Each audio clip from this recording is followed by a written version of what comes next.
வணக்கம் மக்களே, இது டே 14 ஆஃப் நோட்டீஸிங் த அன்நோட்டிஸ்ட்.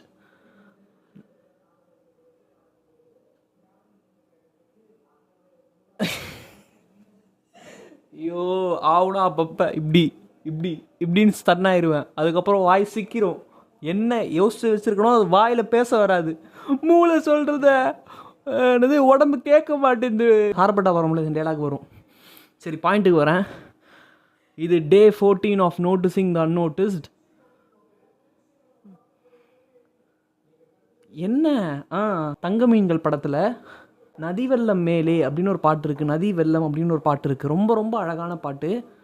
அது உங்களுக்கு ஆனந்த யாழை கேட்டிருப்பீங்க. ஆனால் நதி வெள்ளம் கேட்டிருக்க கொஞ்சம் கம்மி சான்சஸ் இருக்குது. ஏன்னா அந்த பாட்டு யாருக்கும் அவ்வளோவா தெரியாது. இசையமைச்சவர் யுவன் சங்கர் ராஜா, எழுதியவர் நா. முத்துக்குமார் அவர்கள்.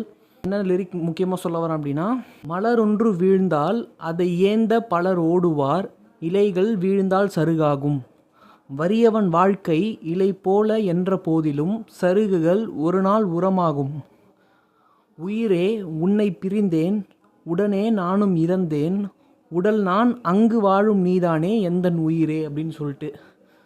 டேம். அதாவது இந்த பாட்டோட சுச்சுவேஷன் அப்போ ராம் அவங்களோட அந்த பொண்ணை பிரிஞ்சிருப்பார். ஸோ அதனால தான் உயிரே உன்னை பிரிந்தேன் உடனே நானும் இறந்தேன், உடல் நான் தான், அங்கே வாழ்கிற நீ தான் என்னோடய உயிர், உடல் நான், இங்கே இருக்கிற நான், அங்கே வாழ்கிற நீ தான் என்னோடய உயிர் அப்படின்ற மாதிரி லிரிக்ஸ். இது அவ்வளோ அழகாக இருக்கும், சூப்பராக இருக்கும். பாட்டாக கேட்க எப்படி இருக்குன்னா, மலர் ஒன்று வீழ்ந்தால் அதை ஏந்த பலரோடுவார், இலைகள் வீழ்ந்தால் சருகாகும், வறியவன் வாழ்க்கை இலை போல என்ற போதிலும் சருகுகள் ஒரு நாள் உரமாகும், உயிரே உன்னை பிரிந்தேன் உடனே நானும் இறந்தேன், உடல் நான் அங்கு வாழும் நீதானே எந்தன் உயிரே, நதி வெள்ளம் மேலே என் மீனே மீனே. ஸோ அப்படியே பாட்டு கண்டினியூ ஆகும்.